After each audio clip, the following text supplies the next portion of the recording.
여러분 안녕하세요. 반갑습니다. 오늘도 하나님의 귀한 사랑과 은혜가 함께 하시는 귀하고 복된 날이 되시기를 간절히 기도합니다. 우리 함께 찬양하겠습니다.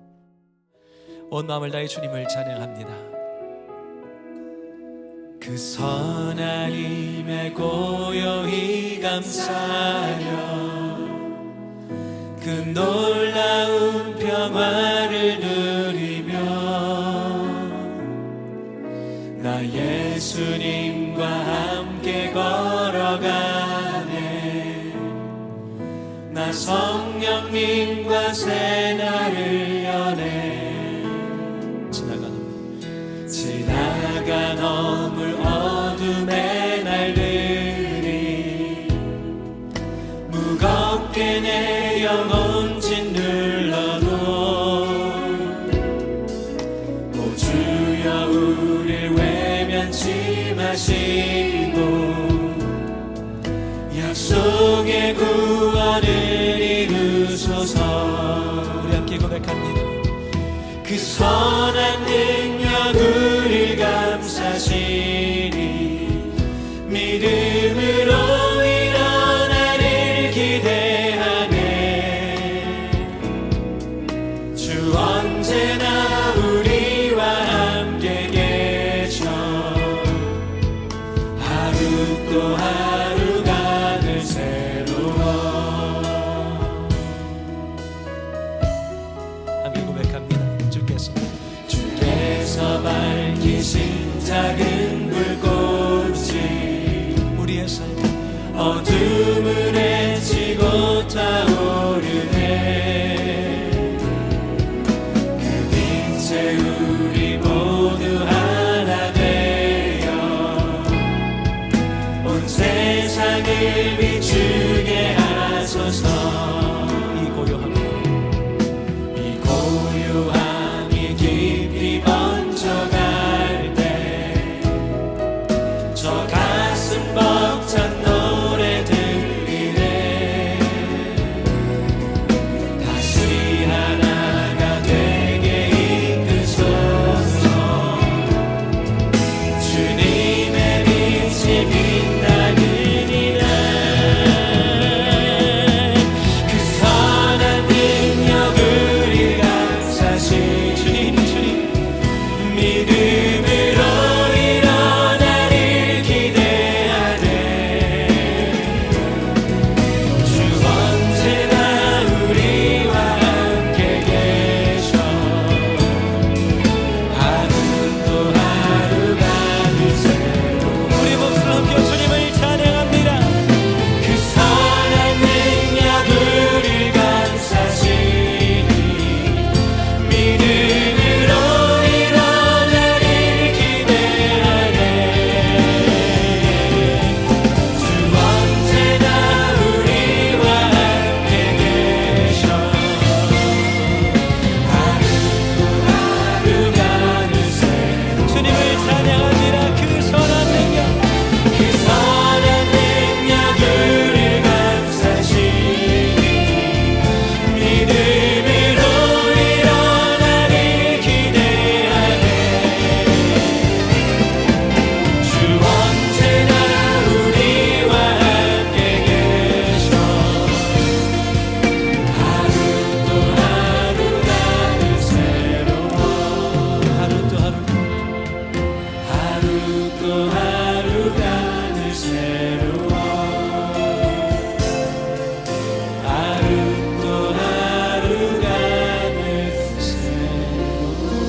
이제 오늘 우리에게 주시는 하나님의 말씀 같이 읽겠습니다.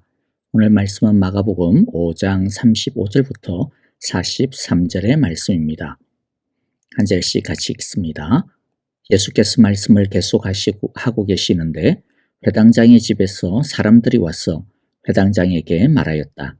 따님이 죽었습니다. 이제 선생님을 더 괴롭혀서 무엇하겠습니까?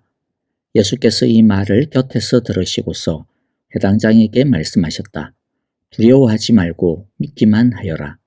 그리고 베드로와 야고보의 동생 요한밖에는 아무도 따라오는 것을 허락하지 않으셨다. 그들이 회당장의 집에 이르렀다. 예수께서 사람들이 울며 통곡하며 떠드는 것을 보시고 들어가셔서 그들에게 말씀하셨다. 어찌하여 떠들며 울고 있느냐? 그 아이는 죽은 것이 아니라 자고 있다. 그들은 예수를 비웃었다. 그러나 예수께서는 그들을 다 내보내신 뒤에 아이의 부모와 일행을 데리고 아이가 있는 곳으로 들어가셨다. 그리고 아이의 손을 잡으시고 말씀하셨다. 달리다굼. 이는 번역하면 소녀야 내가 내게 말한다. 일어나거라 하는 말이다. 그러자 소녀는 곧 일어나서 걸어 다녔다. 소녀의 나이는 12살이었다. 사람들은 크게 놀랐다. 예수께서 이 일을 아무에게도 알리지 말라고 그들에게 엄하게 명하시고 소녀에게 먹을 것을 주라고 말씀하셨다. 회당장 야이로의 부탁을 받고 야이로의 집으로 가는 길에 혈류증을 앓고 있는 한 여인을 고쳐주는 일로 주변이 어수선해졌습니다. 이 여인을 고쳐주는 과정을 본 사람들, 특히 야이로는 예수님에 대한 믿음이 더욱 견고해졌을 것입니다. 그냥 옷깃만 만지는 것만으로도 병을 고쳐주시는 것을 보면서 자신의 딸아이가 낫는 것은 의심할 바가 없다라고 생각했을 것입니다. 그의 마음에는 이때까지의 불안함과 조급함은 물러가고 편안함마저도 깃들기 시작했을 것입니다. 염려와 불안은 확신으로 바뀌어져 갔을 것입니다. 바쁜 길을 가로막은 여인에 대해 좀 짜증도 나고 화가 났었지만 그러나 이제는 병 고침을 받은 이 여인 때문에 도리어 마음에 여유를 갖게 되었을 것입니다. 굳었던 얼굴에는 어느덧 여유 있는 엷은 미소마저도 띄게 되었을 것입니다. 그러나 그런 확신과 여유는 한순간에 산산조각이 나고 말았습니다. 자신의 사랑하는 딸아이가 방금 죽었다라고 하는 비보가 전해진 것입니다. 이제는 굳이 예수님을 데리고 갈 필요가 없어졌다라는 것입니다. 아버지 야이로는 순간 다리에 힘이 풀리면서 그 자리에 덥석 주저앉았을 것입니다. 예수님에 대한 확신은 이제 아무 소용이 없게 되어버리고 말았습니다. 여인을 고치는 모습을 보면서 가지게 되었던 여유와 평안함은 연기처럼 사라져버리고 말았습니다. 하마터면 여인의 머리끄댕이를 잡을 뻔했을지도 모릅니다. 이 여인 때문에 이 길에서 시간을 허비하지만 않았어도 자기 딸은 살 수 있었을 테 하는 원망으로 그 여인을 죽일 듯이 노려보았을지도 모릅니다. 예수님이 얼마나 능력이 대단한지를 눈으로 똑똑히 보았기 때문에 손 한 번 써볼 기회조차도 갖지 못한 채 자신의 딸이 어이없이 죽어버린 이 현실이 너무나도 억울하고 원망스러웠을 것입니다. 우리의 삶에도 사실 이런 유사한 일들이 닥칩니다. 야이로가 경험하였던 것처럼 하나의 위기가 넘어선다 하더라도 또 다른 위기가, 때로는 앞선 것보다 더 큰 위기가 우리를 가로막는 경우들이 허다합니다.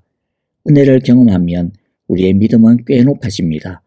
분명히 예수님께서 도와주시고 또 해결해 주실 것에 대해 확신도 생깁니다. 어떤 어려움도 능히 해결할 수 있을 것이라고 하는 기쁨과 평안함이 생깁니다. 그런데 이때까지 가지고 있었던 어려움보다도 더 큰 어려움을 만나게 되면 이전에 가지고 있었던 믿음이 흔들리게 되는 것을 우리는 경험하게 됩니다. 분명히 예수님이 함께 하신다라고 하는 것을 확신했는데 또 다른 벽을 만나게 되는 순간 그 확신은 여지없이 흔들리고 마는 것을 우리가 얼마나 자주 경험하는지 모릅니다. 이때 우리는 앞서 경험했던 은혜를 기반으로 예수님을 계속 믿을 것인지 아니면 예수님의 손을 놓을 것인지를 선택하는 기로에 놓이게 됩니다. 오늘의 말씀은 더 큰 어려움을 당한다 하더라도 처음 붙들었던 그 믿음을 계속 붙들어야 한다라고 하는 말씀을 주시고 있습니다. 과연 예수님이 이 어려움도 해결하실 수 있을지, 이 어려움 속에서도 나를 도우실 것인지, 설령 검증된 것이 없다 하더라도 앞서 경험한 은혜를 기반으로 예수님에 대한 신뢰와 의지를 지속하고 예수님을 계속 자신의 삶 속으로 자신의 문제와 어려움 속으로 모시고 들어가라고 하는 말씀을 오늘 주시고 있는 것입니다. 여러분이 지금 야이로라고 한다면 어떻게 하시겠습니까?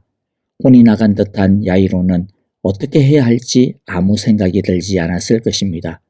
하늘이 하얗게 변하고 사람들의 소리는 귀가 먹은 듯 웅웅거리기만 할 뿐이었을 것입니다. 그때 예수님께서 먼저 말씀합니다. 36절, 예수께서 이 말을 곁에서 들으시고서 회당장에게 말씀하셨다. 두려워하지 말고 믿기만 하여라.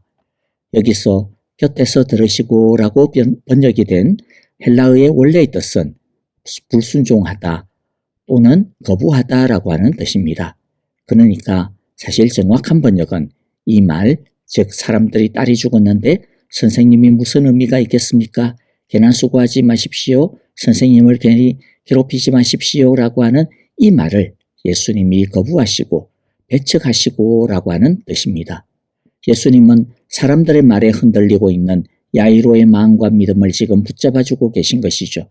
사람들의 그 소리를 단호하게 막아주고 계신 것입니다. 그리고 두려워하지 말고 너가 나를 찾아왔을 때 가지고 있었던 그 믿음을, 이 여인이 병 낫는 것을 보면서 가지게 되었던 그 믿음을 더욱 굳게 붙들라고 붙잡아주고 계신 것입니다. 예수님은 야이로가 어찌하나 두고 보자 그렇게 하지 않으셨습니다. 그의 흔들리는 믿음을 도리어 붙잡아주고 계십니다. 불신앙과 의심의 소리들과 맞서 싸워 다시 일어설 수 있도록, 움직일 수 있도록 붙잡고 있는 예수님의 손을 놓치지 않도록 야이로에게 말씀하여 주고 계시는 것입니다.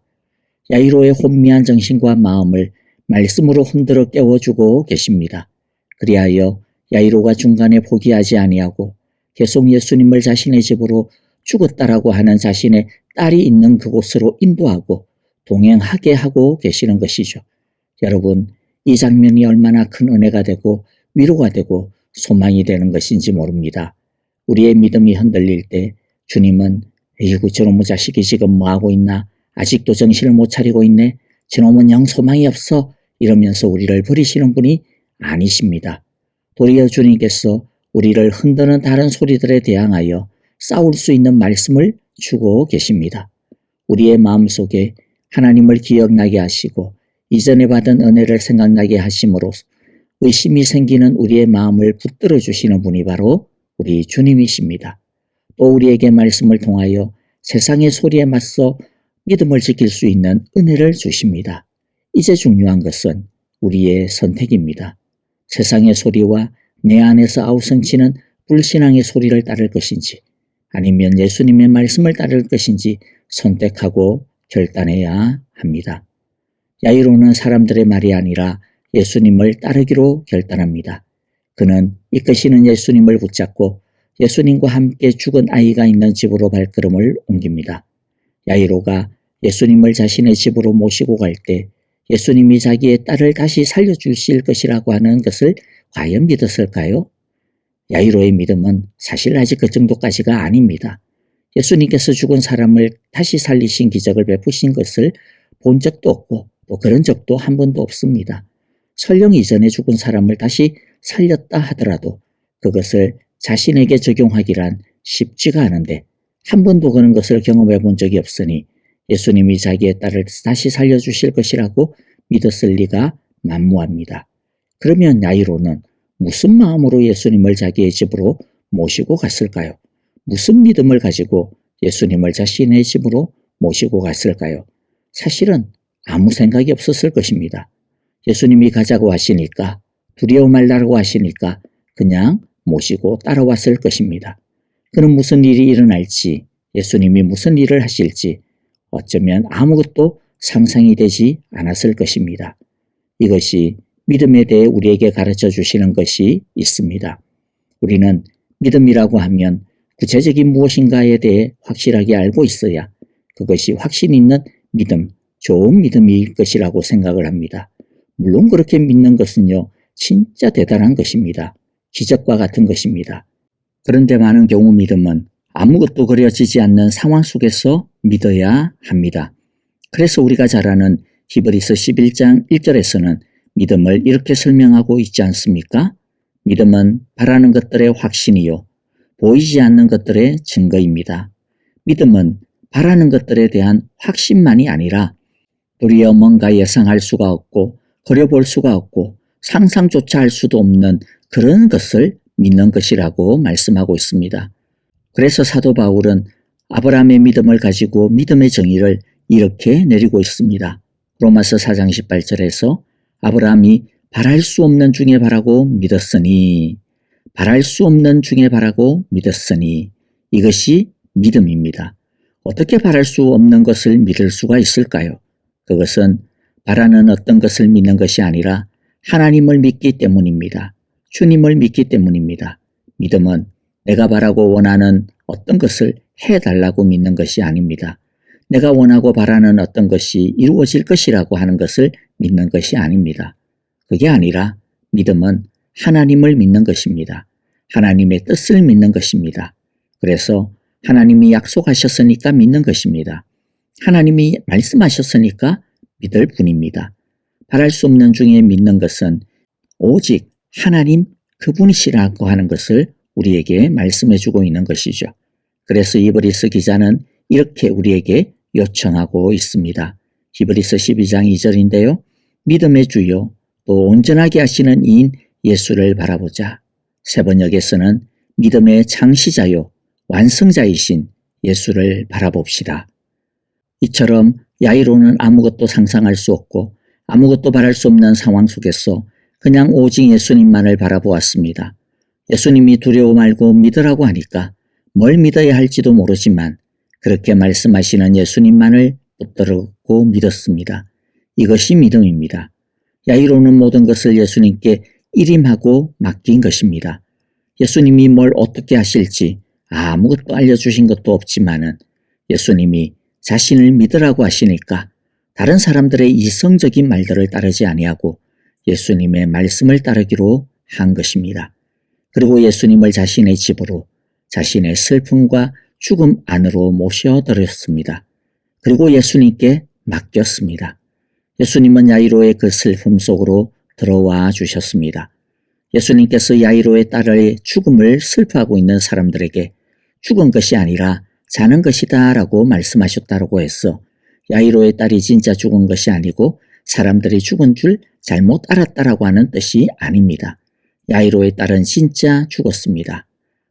다만 그렇게 말씀하시는 것은 그 죽음도 예수님에게는 아무 문제가 되지 않는다라고 하는 뜻입니다. 잠든 사람을 깨우듯이 예수님은 죽은 사람도 능히 일으켜 세울 수 있는 부활의 주가 되신다라고 하는 것을 선포하고 계신 것이죠. 그리고 예수님은 그 소녀를 달리다굼 하시며 다시 살리셨습니다. 아무것도 알지 못했지만 단지 예수님을 자신의 집으로 모셨을 뿐이지만 거기에 생명의 해답이 있었던 것입니다. 예수님에게 생명의 해답이 있는 것입니다. 물론 오늘날뿐만 아니라 예수님 당시에도 예수님을 모셨다라고 해서 모든 죽은 자들이 다 다시 살아난 것은 아닙니다. 그렇다고 해서 예수님은 믿을 수 없는 분이신가요? 그렇지 않습니다. 비록 우리가 죽은 자 가운데 다시 살아나는 것을 경험하지 못한다 하더라도 그런데 이것보다 더 큰 생명의 역사를 우리는 이미 경험하고 있기 때문입니다. 우리는 이미 영적인 죽음에서 해방되어 영적인 부활의 삶을, 영생의 삶을 이미 살아가고 있는 것입니다. 어떤 일이 일어나게 하실지는 믿음의 창시자요 완성자이신 예수님에게 속한 것입니다. 우리는 그저 예수님에게 맡기고 따를 뿐입니다. 하나님은 사랑하는 자녀인 우리에게 언제나 최고의 것을 주십니다. 우리는 우리의 주님이 당신의 사랑하는 신부인 우리에게 최고와 최선의 것을 이루어 주신다라고 하는 것을 믿어야 할 뿐입니다. 여러분, 우리의 삶의 현실이 아무리 냉혹하고 심지어 죽음의 그림자가 우리의 삶을 덮치는 것과 같은 가혹한 현실이 우리를 덮어온다 하더라도 두려워하지 말고 믿기만 하여라 라고 하시는 주님의 말씀만 있다면 두려워 떨고 있는 우리의 손을 흔들리지 않도록 꽉 붙잡아 주시는 주님만 있다면 우리는 견고하게 설 수 있을 것입니다. 그러므로 바랄 수 없는 중이라 할지라도 우리에게 생명의 은혜를 주시는 예수님만을 바라고 믿어 날마다 소생하는 생명의 능력을 경험할 수 있게 되시기를 간절히 기도하고 축복합니다. 아멘. 오늘 우리에게 주신 이 귀한 말씀들 마음 가운데 새기면서 주여 나도 야이로와 같이 바랄 수 없는 중에 예수님만을 바라게 하시고 예수님을 나의 삶으로, 나의 문제 속으로, 죽음과 같은 우리의 냉혹한 현실 속으로 주님을 모시게 하여 주옵소서. 주님을 따르게 하옵소서. 우리 그렇게 기도하기를 원합니다. 형제자매들을 위하여 기도할 때 특별히 배병홍 장로님 키모 잘 받을 수 있도록 체력을 지키시고 또 그 치료가 능력이 있게 하여 주소서, 치유가 있게 하소서라고 기도해 주시고요. 이경 집사님에게 주님 기적과 같은 생명의 은혜를 주옵소서라고 우리 함께 기도하시기를 바랍니다. 지수영 집사님과 또 김용환 장로님을 위하여서도 기도해 주시고 왕여웅 권사님, 오영자 권사님을 위해서도 여러분들 함께 믿음으로 기도해 주시기를 바랍니다. 연로하신 분들 또 호스피스 중에 있는 노창득 권사님에게 생명과 주의 사랑으로 덮어주소서라고 함께 기도해 주시기를 바랍니다. 다 함께 우리 또 선교사님들을 위하여서 기도해 주시고요. 참혹한 전쟁과 죽음의 그림자가 덮고 있는 우크라이나와 이스라엘 땅에 전쟁이 그치게 하시고 평화가 이루어지게 하소서라고 함께 기도하기를 바랍니다. 다 함께 찬양하며 기도하겠습니다.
나